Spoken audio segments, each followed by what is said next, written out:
We are thrilled this afternoon to have the privilege to hear Florida State's Surgeon General here to speak to us today.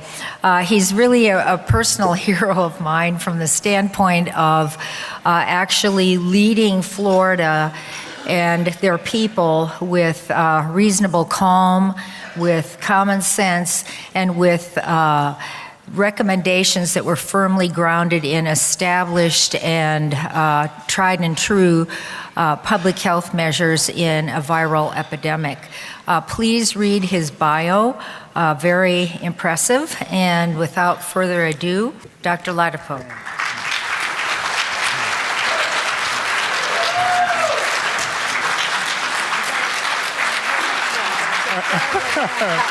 Thank you.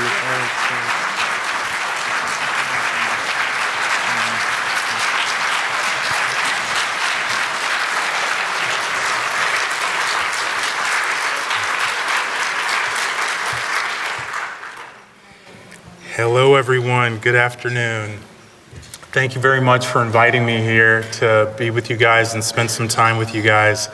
I am very happy to be here. I've made a few trips to Texas. This is my second trip to this particular resort, and I'm not staying here because of government rules, but I'm happy for you all who are enjoying some of the facilities, maybe the spa, the gyms, all the good stuff that this resort offers, and the beautiful views.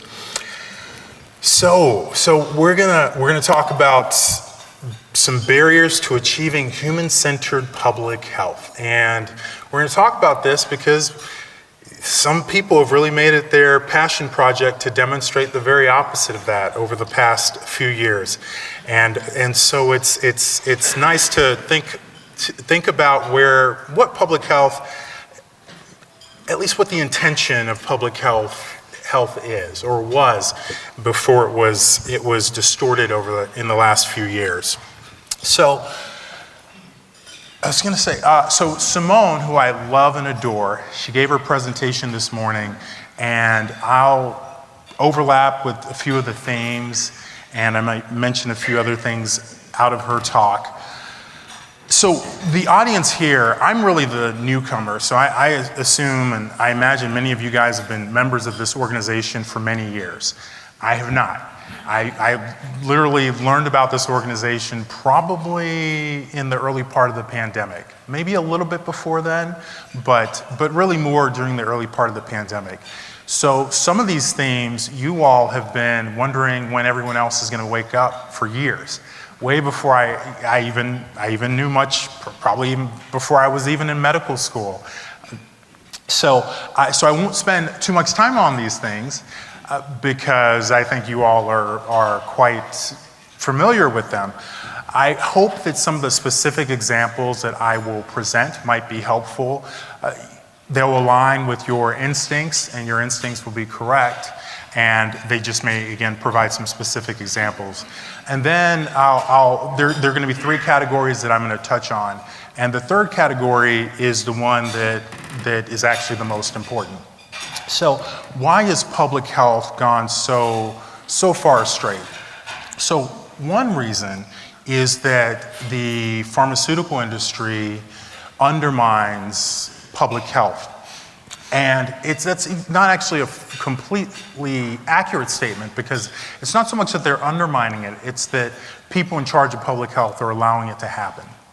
One of the reasons that they're allowing it to happen, that I've noticed over the last few years working in Florida, thanks to Governor Ron DeSantis for appointing me, is that there are people in public health who can't distinguish between a wolf and a sheep.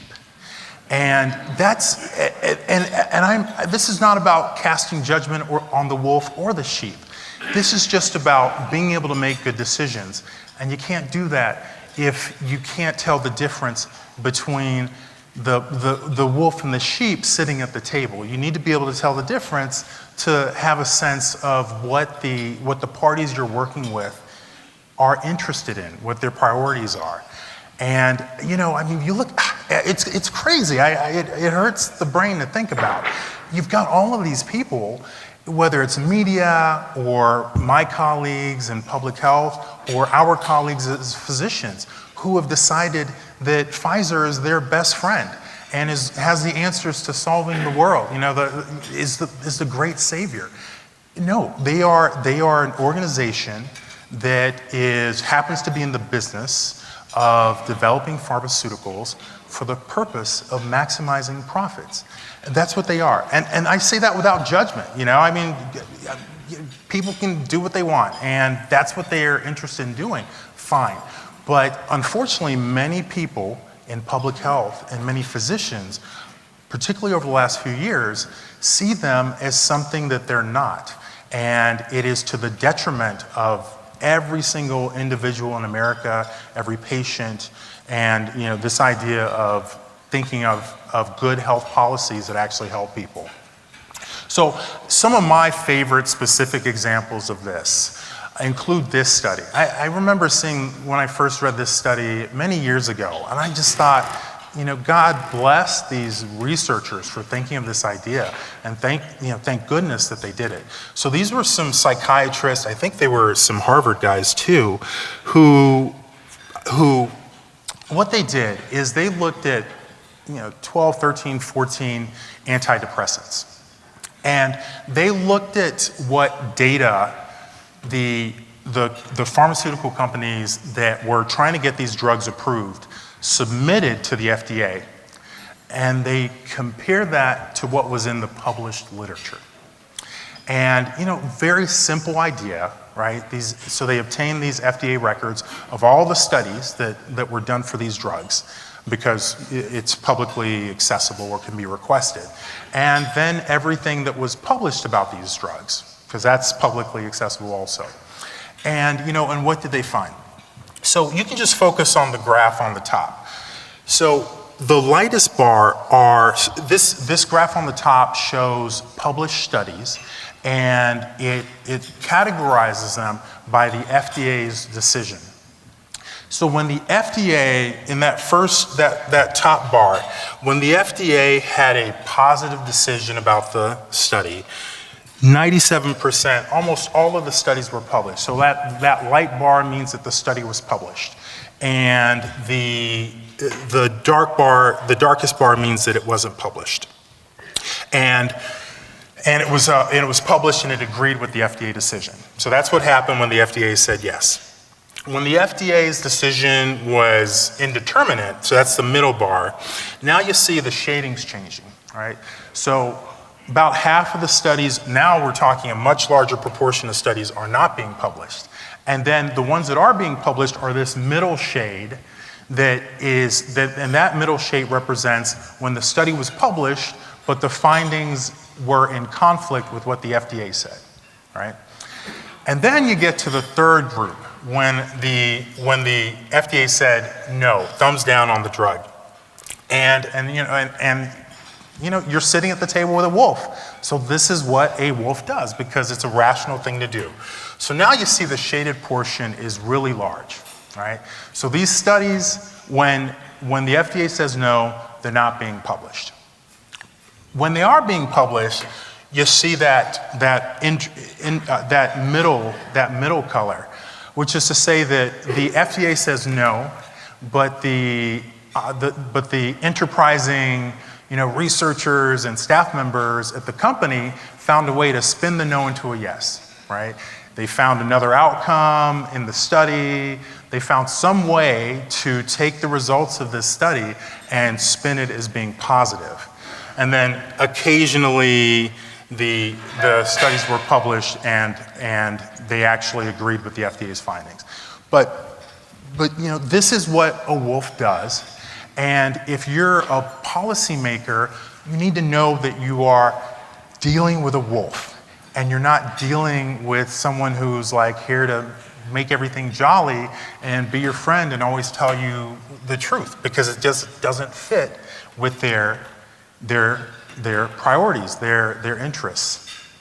So this is another graph, just a great graph from this study, and we can just look at the figure on the left. So what this graph is saying, so you've got this vertical axis that represents like no effect, right? And there are a bunch of drugs listed there, and each drug has two lines, and the line on the bottom represents, and there's like a circle or something in the middle of each line. So the line on the bottom represents what the effect size is of this antidepressant or antipsychotic drug when you consider what was published in the literature. The line that's above represents the confidence interval, and the dot in the middle is the point estimate of the effect size when you look at all of the data that the FDA received about that same drug.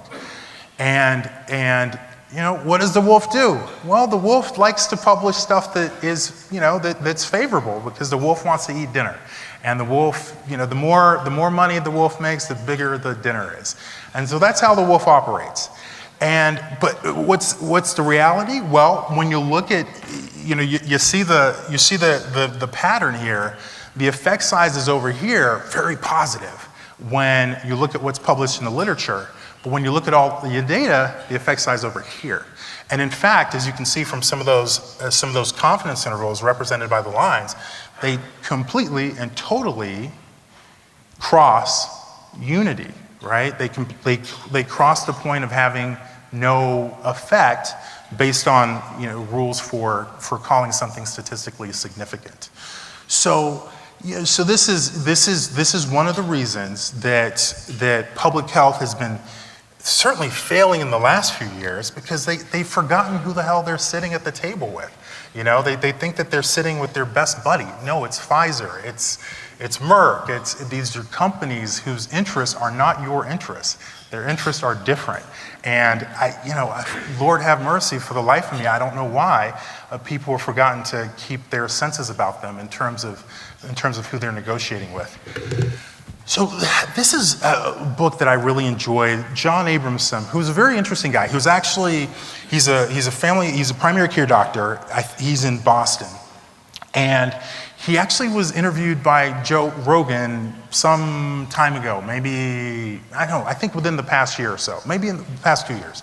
And I actually watched it because I wanted to see, obviously, as things go, anytime he has a doctor on the show, the topic, and non-doctors too, the topic so often drifts to COVID.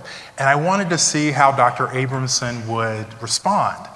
Because Dr. Abramson, he has a history of being a truth teller. So, in this book, Dr. Abramson was key to uncovering and exposing that whole Vioxx deception scandal. And the crux of that scandal is that Merck, I think, was sitting on data that showed that Vioxx was causing heart attacks and strokes. They sat on it. They presented something else at the same time, knowingly. And I think they ended up paying billions in criminal penalties. I don't think anyone went to jail, but this is like, you get a gold at the Olympics for deception in this particular example. And anyway, so I was curious to see how Dr. Abramson would, because he's also a Robert Wood Johnson clinical scholar. So in a way, he's part of what I felt I used to represent before the pandemic, which is like this mainstream doctor who, drank up pretty much everything that he was served in medical school, and didn't question anything about some of the mantras that we were fed in medical school. And so I was curious to see how he'd do. And it was interesting. So he yielded some ground, but he wasn't able to escape the grasp of the indoctrination that I know I received in medical schools about vaccines. And so it was an interesting interview to sort of see him have some degree of open-mindedness, but unable to shift from his comfort zone. So this is just an amazing paper. So this is the paper that it was key in expanding Vioxx sales. So this is this randomized clinical trial that compared Vioxx to naproxen. They're screaming, we reduce GI toxicity with Vioxx. Everyone should be on this instead of these other older NSAIDs. And so this paper was published in New England Journal of Medicine in the year 2000. And unbeknownst to the editors, literally as this paper was being published, the drug maker had data. So this paper showed pretty much even incidence of cardiovascular, adverse cardiac events and strokes in people who got naproxen or Vioxx. They're saying, oh, there's no concern. You don't need to be worried about this drug inadvertently increasing the incidence of myocardial infarctions and strokes. Everything's fine. The truth was, as patients were followed for longer, they totally had more adverse cardiovascular events in the Vioxx group. And Merck had those data, and they sat on it. They didn't share it externally or anything. So again, the gold medal for deception. That first prize goes to this company. But again, this is one of the problems with public health right now, because someone slips something in people's drinks and they think that these companies are their buddies, and they're not your buddies. They're profit-making enterprises. And then one other study I want to show that just if I could have been an animated cartoon, I would have had steam coming out of my ears when this was published. So everyone knows these COVID-19 vaccines are their adverse event. I'll yield the likely initial reduction in severe illness and such from the initial trials, but boy, what a cost do they come at. And one of them, of course, that at least has gotten some consensus, if you will, however valuable consensus is these days, is cardiac stuff, right? Myocarditis, et cetera. And so, the FDA had required Pfizer and Moderna to do studies of subclinical myocarditis after vaccination in young people. And many of us were waiting with bated breath for the results as the deadline approached. And I think the first deadline might have been December 2021. And then the deadline came, the deadline passed, no studies, no data. Months later, an enterprising researcher, was writing the FDA, and we found out that the deadline had been extended. And I think that deadline came and went also, basically without anything in the published literature. And finally, this horrific paper comes out. So what people want to know, of course, is, okay, if you're a young person, or not, right? Really. But if you're a young person and you take one of these mRNA COVID-19 vaccines, what's the incidence of subclinical myocarditis? How often do the troponins increase? Do they have any symptoms, et cetera? So instead, this horror show of a study did this. So instead of taking people who were young people who were getting these vaccines for the first time, these monsters enrolled, look at this, crossover sub-study of these two other studies who had 2 or 3 prior doses. And now we're going to evaluate if they have subclinical myocarditis after another dose. Honestly, I just don't even know where to start, right? I'm thinking things that I can't say in public because they'll be played back. So, but you can imagine the type of consequence that this type of profound, abject immorality should elicit, right? There are punishments that you can think for that kind of thing. But this is, I mean, this is the monstrosity that we've created with these relationships. So something else, another piece I think that undermines the ability of public health to do better in terms of really serving the interests of the people, obviously that's just been abysmal in the last few years, is rooted in this treatment of vaccines in some type of idol worship relationship. And I'm not mad at anyone. I raise my hand, my name's Joe, I'm a recovering, I read something hilarious, someone wrote Jabaholic or something, and so my name's Joe, I'm a recovering Jabaholic, and I totally am. I was in medical school in Boston. We learned, I listened, I got it, understood, and so everything sounded okay. It sounded just part of the medical armamentarium. And during COVID, my wife, early on, she said, Joe, this, that, the other thing. And I was like, I think I might have even shared this conversation with Simone once. But I was talking to my wife. My wife's like, honey, this is, there's something wrong with this. When we're talking about, I think, the COVID-19 vaccines, and I was listening to my wife, and I could feel, I felt something uncomfortable inside of me. And the feeling of discomfort, I was resistant to her ideas. My wife she is incredibly intuitive. She's the reason I'm standing here right now. If it wasn't for her guidance and help to help me shed my stress and tension and trauma, I would never be able to have done the things that I did during the pandemic, and then get this phone call from Governor DeSantis' office. None of that would have ever happened.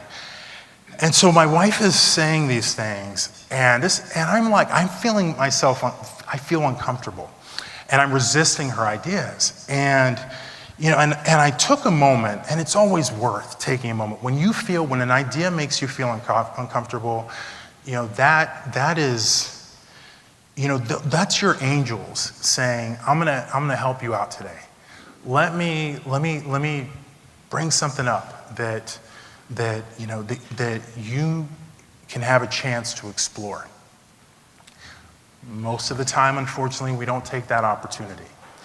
But if you take that opportunity and you stick with it, you'll always arrive at somewhere better, a better version of you. In fact, a you that is more close to you than you were before, right? Because our yous are laden with all these beliefs and stress and tension and all this other stuff. So I was uncomfortable, and I sat with it, and I was like, I felt this. I had this sensation of discomfort with accepting, even integrating at all what my wife was saying. And finally, I realized that I'm completely bought in to this belief system.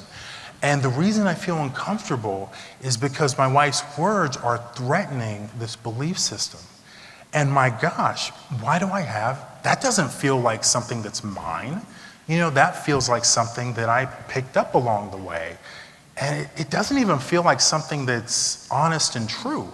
It doesn't feel, like honest and true, like the smile you give when, a little kid, does something cute, or kids are playing outside, right? You don't have to think about that. You know that comes from a place that is completely perfect, right? It's completely unladen with anything.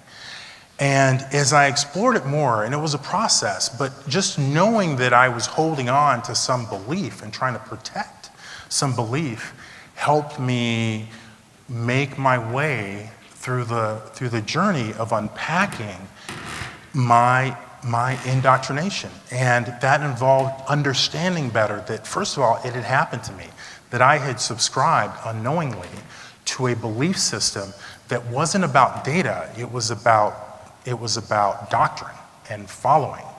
And just the awareness helped me step by step, have less and less discomfort when my wife would bring up issues related to vaccines, and more freedom to think openly about what's true, what's not, what's supported by data, what's not. And I think I'm like 99% recovered, maybe 98% recovered. So I'm not totally done. But just as many of us know, just being aware is like 90% of the battle. So Christine Stableben is this researcher in Denmark, and she's just wonderful. She's really opened my eyes with some of vaccine-related science. And one area where she works a lot in is non-specific vaccine effects, something that shockingly we didn't learn about in medical school. And the idea is that it's just so simple, but the idea is that, you take a drug, in this case it's a vaccine, target something, right? And that's usually where the story ends in medical school. But what matters for health is, what else is happening? And that what else is happening is sometimes the most important thing about any drug or any vaccine in this particular case. So we'll start on the positive side. So the BCG vaccine, the bacillin vaccine against tuberculosis that we don't administer in this country, it turns out, just very interestingly, that there are a number, mostly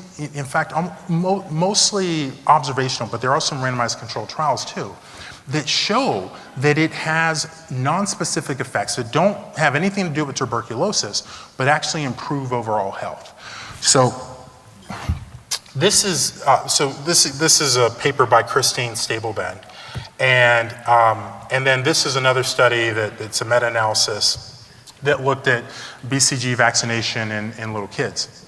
So here the outcome is mortality, and it turns out that there seem to be pretty good data in different cohorts that show a mortality reduction associated with this particular live vaccine, this BCG vaccine. On the other end, and I'll just pick one example. What's fashionable are COVID-19 vaccines. So Christine Stableben also did this study. I personally, and I think that eventually this will be more widely recognized.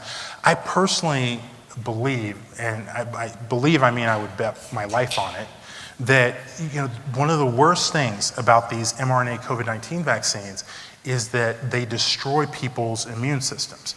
I don't know why the F*** that happens, but I personally believe that's a major, disgusting, nauseating problem associated with them. And Christine Stableben and some of her colleagues did this study from the randomized clinical trial data of kids. And they looked at 3 outcomes. They looked at urinary lower respiratory tract infections, LRTI, that's the first group. They looked at RSV, and they looked at upper respiratory tract infections.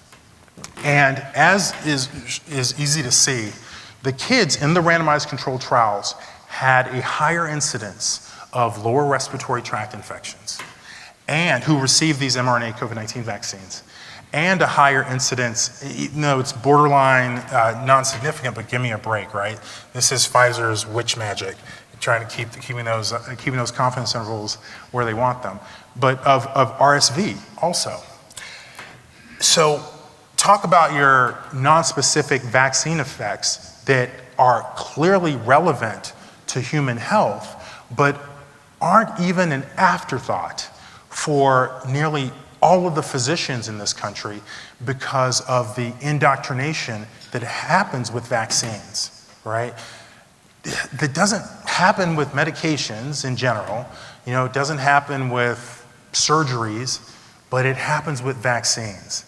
to the detriment of health, like literally to the detriment of the people that you took an oath to serve. So this is another barrier to human-centered public health. I'll mention something else while we're talking about this. So someone brought up to me recently some concerns that a mom who, sort of a well-known mom in Florida, was having with finding a pediatrician for her kids.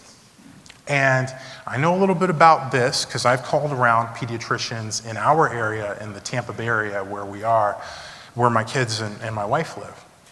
And you know, everyone knows what the most popular policy is, right? Well, you know, if you're not following along with the schedule, I'm sorry, you're gonna have to find another doctor. I'm sorry, you're just gonna have to find another clinic. And you know what's just fascinating, but hits you like, I mean, it just hits you like bricks, is that we took this oath to, you know, I think it was Oliver Wendell Holmes who said, you know, the secret of the care of the patient is in caring for the patient. You know, we took this oath that says the patient comes first. The preferences of the patient comes first. Your first duty is to the patient. But here we are, so many pediatricians, most of them, almost all of them in this country. When it comes to vaccines, I'm sorry, your preference, I don't even know what you mean by your preferences. This is the schedule. You know, what do you mean preferences? What does that have to, you want this? No, here's the schedule.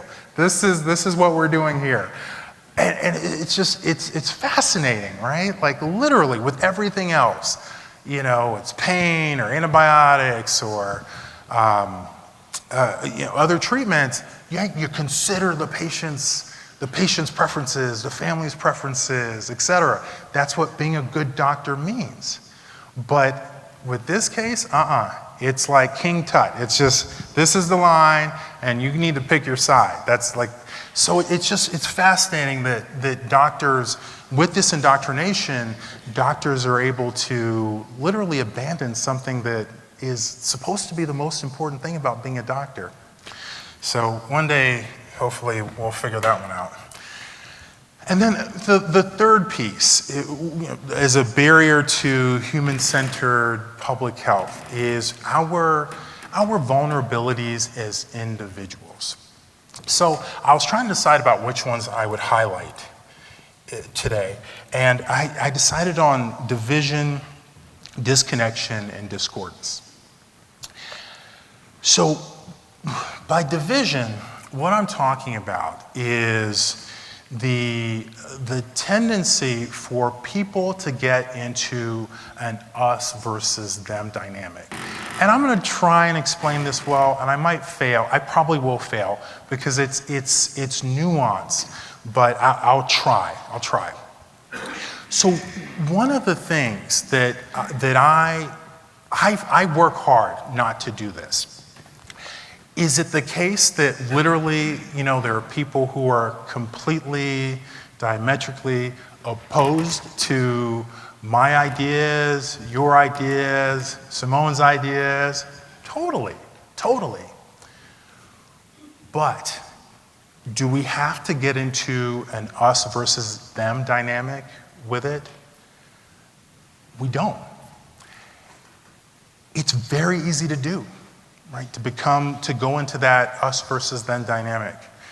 But I found that it's also something that you want to try and avoid. And it takes work, and it takes being conscious about what you're doing. It also takes taking care of yourself so you're able to do this. The reason is because that frequency of conflict is something that serves the chaos and the sort of the atmosphere of sort of, I don't know, disagreeableness, if you will, that we're surrounded in.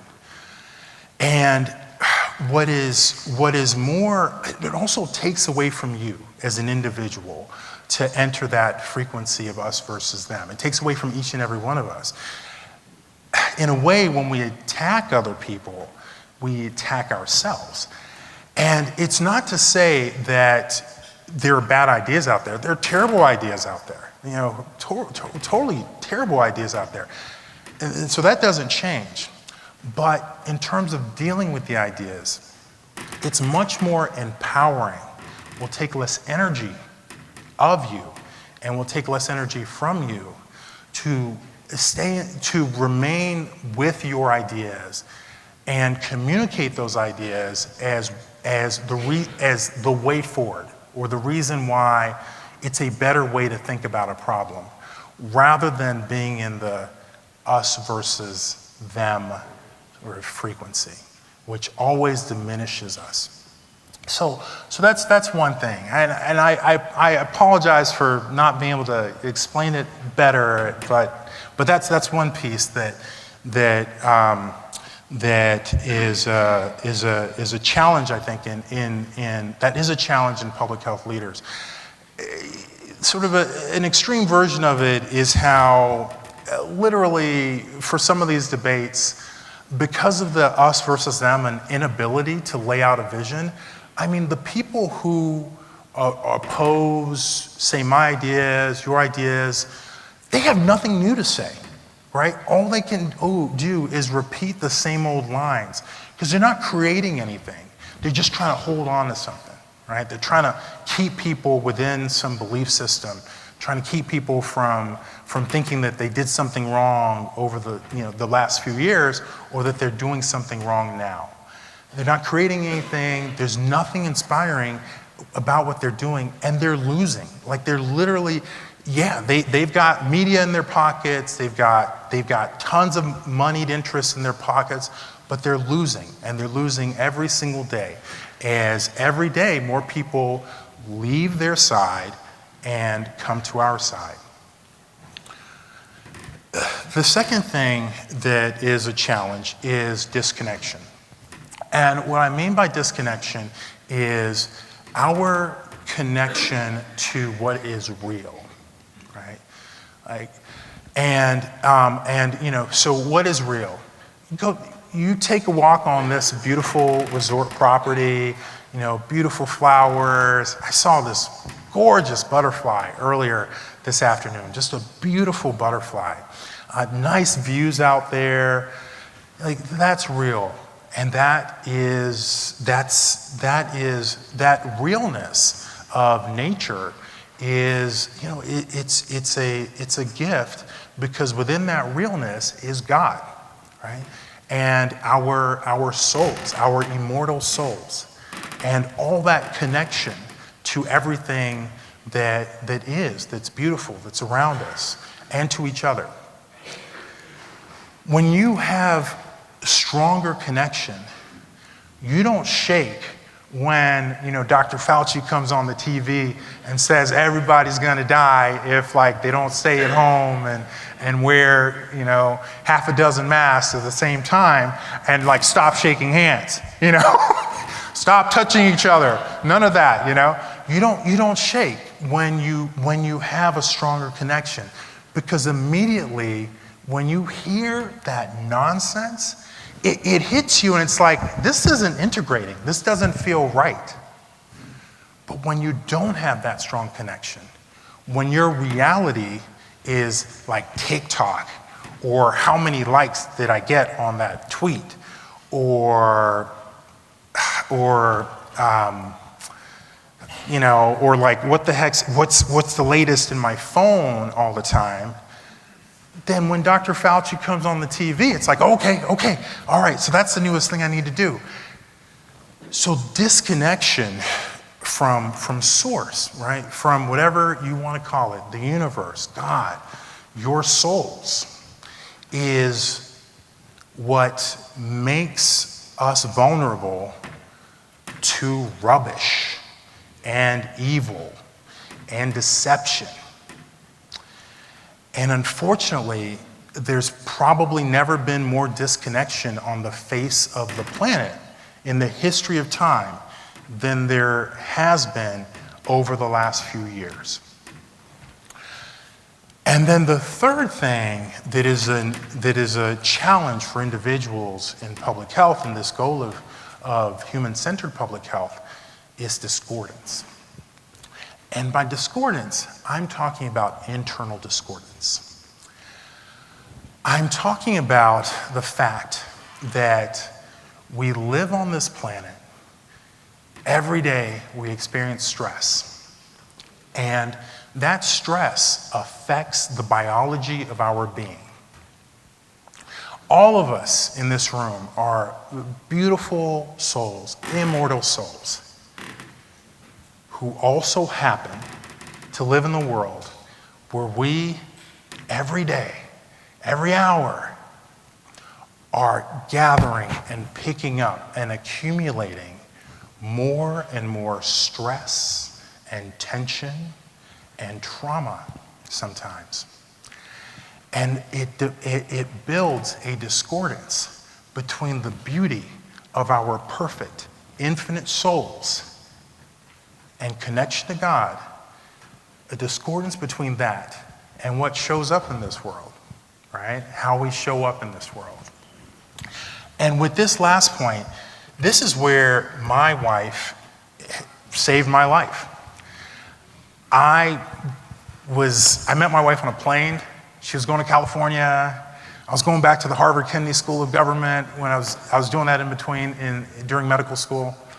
And I met her on the plane, and we talked for hours on the plane. She was going to San Diego, and I thought, we had a layover in New Jersey.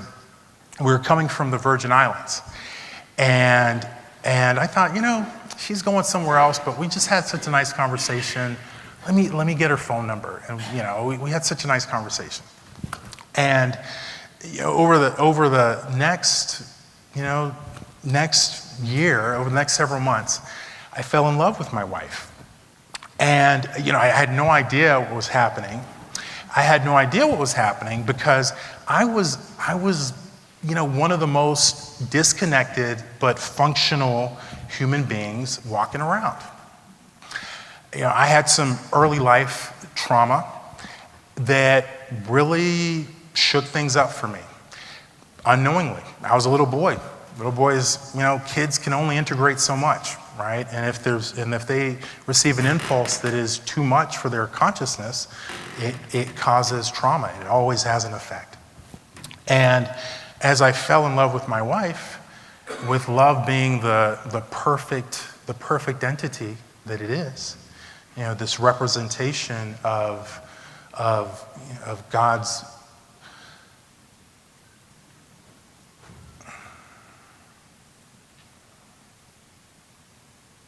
this representation of God's love. This literally, it's literally a fractal, if you will, of God. As I fell in love with my wife, all of this stuff that I had accumulated in those preceding, those preceding 30 years was, or 20-something years, was just like, hold on, what's going on? Well, my insides were like, hey, we have everything figured out. We put your early life trauma in this box here, and all that daily stress from life, we've got it placed here and here. Everything's nice and tidy. What's going on? What's this love thing that's like busting open all the doors? And nothing's staying where it was supposed to be because we needed to stay where it's supposed to be so we can function. And so I was like an emotional volcano as I fell in love and had all this stress and trauma that had facilitated the construction of this discordance that helped me function, be this functioning guy who was at Harvard Medical School and was pursuing a PhD, and everything looks great on the outside. And fortunately, my wife is not only just incredibly intuitive, she's also naturally a healer. And she helped me a ton, and we worked on it, and I worked on it. And eventually, I met this guy. She told me to go see him. I was reluctant. I met this guy named Christopher Maher, and that's him in the middle. And I worked with him in Marina del Rey in Los Angeles for 5 days in December of 2019. And this was back when I was at UCLA. And those 5 days were, they were the gift that I would literally, if I was confronted right now with the choice of giving up every single thing I had in my life, our house, money, everything, material that we had in my life, in exchange for that experience that I had, I would I don't need any of that stuff. They're the most valuable days that I had. And they helped me unload probably 95% of the discordance that I was carrying around that was separating me from the soul that is inside of me, right? The fear, the tension, the anxiety, sexual trauma, right? Self-doubt. List goes on and on and on. And so that is what I want to share with you all. For anyone who is interested in being able to be a leader that is as powerful as possible in their ability to serve the people they lead, this is the most important thing that you can do, is to take care of yourselves. Whatever that means for you. Brianna wrote a book where one of the things that she shares is that, it's a process, right? It's a journey. One of the things that she shares that I really love, and I dig it, is to do things that bring you joy. Like things that make you happy. Playing an instrument, playing basketball, going for a walk somewhere, whatever it is. Entering joy for you, whatever it is that makes you joyous, helps abate some of that discordance. It helps us connect with our souls. It helps us become more connected to ourselves and everything around us. Meditation is something else that helps people do that.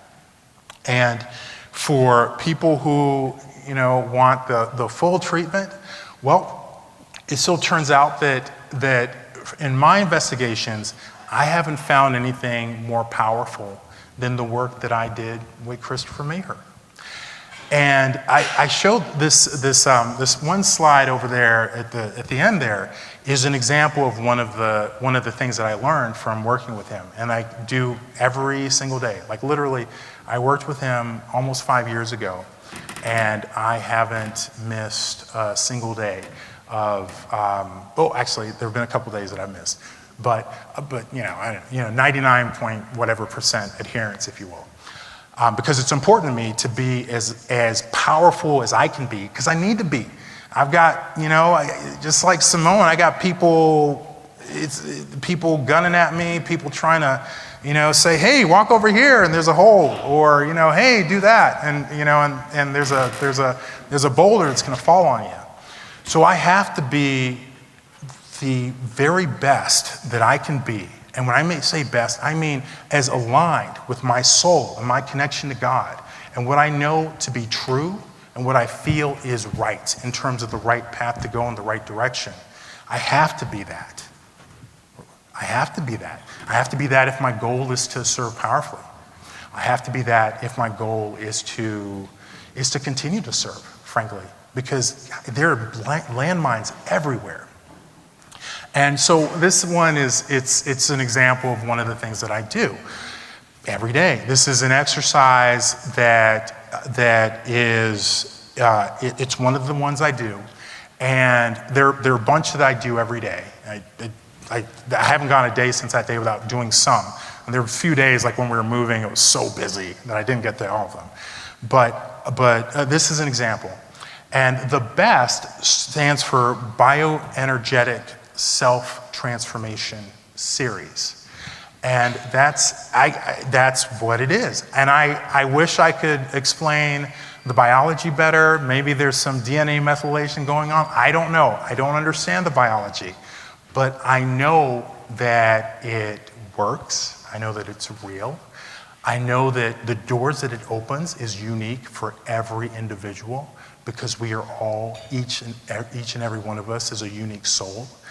And different exercises, these BEST exercises, align with different anatomical parts of our bodies. And these are ideas from Chinese medicine theory about different organs holding different capabilities, if you will, or different powers of our essence. So for example, the lungs, one of the things they hold are boundaries. So for example, people who unfortunately, too commonly, say if they've been sexually abused as a child, that breaks people's boundaries. So they often have weak lung qi. I had weak lung qi, right? There are the kidneys hold fear. They're a center of fear. And there's specific bioenergetic exercises to release that fear, layers and layers and layers of accumulated fear through your lifetime, and on and on. So in terms of barriers to human-centered public health, there are many. But truly, solving this problem, like so many of the most important problems, starts with you, starts with each one of us, working on ourselves to be the best version that we can be, which turns out to be actually exactly who we are. It's just the other stuff that we've picked up in life that is the barrier. That's what separates us from who we are. And we're all in there. So thank you again very much for inviting me to speak. Thank you. I love you all, and love to you all.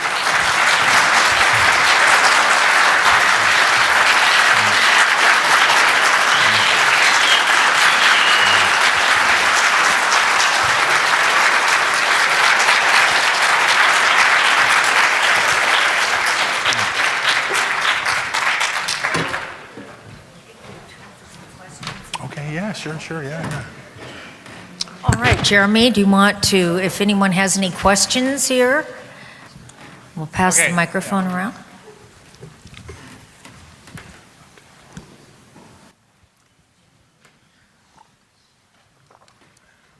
I have admired you from afar, and now with what you shared, your authenticity, your humility, it just gives us an insight into your heart and your mind, and I just want to say how much I appreciate that. Talking about your childhood trauma and the need to heal from that. We probably all have some childhood trauma to some extent, more than others. But anyway, the thing that I wanted to bring up that's more pertinent to the first part of your talk is that the pharmaceutical companies could not have their way without government mandates. So to put it all on the pharmaceutical companies is not correct. And so, I'm from Montana. It's a sparsely populated state. We just recently got over 1 million people in the whole state of Montana. And I've been involved with Montana politics since 2008. So there's a lot of money, lobbyist money under the table given to our legislators and policymakers and other people. So it's not just, I'm sure there are some innocent policymakers that really don't know they're dealing with wolves, but there are a lot of people in government that are just happy to share the dead, carcass. So I think that's really important. If you could address that. I dig it, and I totally agree with you. And I agree with you. I think again, how do these systems even get to exist or get to persist, right? It's the usual stuff. Pretty much it always comes back to people, right? Even the people that are engaged in this stuff. Like, imagine what is it about a person that makes them so disconnected that they can objectify other people, right? So people are just dollar signs and not, these live, eternal human souls. So I hear you, and I would say that my feeling is that ultimately the solution starts with us. Dr. Ladapo, I really want to thank you for your comments today.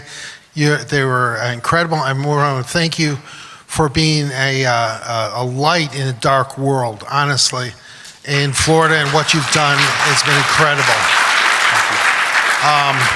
I'm very concerned about self-spreading vaccines. Vaccines, and there's been an outcry from the public health officials to say, oh, we need self-spreading vaccines. That way we don't have to deal with the problem of consent, because that way we can have these vaccines spread to everybody so that nobody will consent. Nobody has to consent. What's your comment? Yeah, I'm totally, completely agree with you. And when you think back, sometimes I reflect on the source of these types of ideas and the support that they receive. It's a wonder that like any of us are even standing, that the world isn't already in ashes, right? And people are still trying. I was just reading about some article about some scientists who want to like stop hurricanes by lacing the clouds with, I think, silver iodide or something. I'm thinking, holy crap, until it's all laid bare, they're not going to stop. And I'm completely concerned with them. And my hope is that, and my belief actually is that we're nearing a point where these bad guys with their just terrible intentions and anti-human intentions are eventually going to go down forever. I think, we will do a few more questions, a couple more questions, but if you need to change for the bus and you want to go do that, I wouldn't feel bad about going to do that because the bus needs to be leaving on time. Right, so the bus will load at 2:15 and it will leave at 2:30. Okay. Thank you again, Dr. Ladapo. I appreciate your spending time with us in your busy schedule and making a priority of other physicians that think independently and work independently towards solutions. So we all know about the issues with Big Pharma and their interests. We now know the government regulators are primarily corrupt, and unfortunately, public health has imploded. It has imploded upon itself. And now with our understanding of the 1961 Yale psychologist Stanley Milgram's experiments in 1961, where he was able to give people commands as an authority, and they were harming other people as part of the experiment, and they did.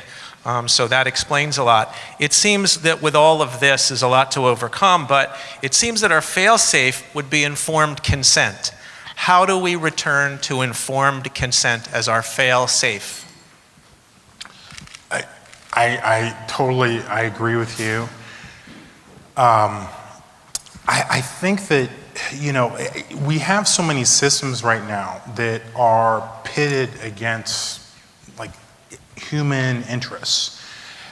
And, and that's part of a system. That's part of a regulatory system, the ability to do self-spreading vaccines, or, it's fine, And, it's all connected. And I don't know, we got to get the bad guys out, because they have tons of energy. They are relentless. Getting knocked down means nothing to them. It just means that they got to come up with something new. And that's what we need to do. Some people were looking toward November as maybe a first step in getting the bad guys out. And I pray we're able to do that, because unfortunately, otherwise we get more and more of that.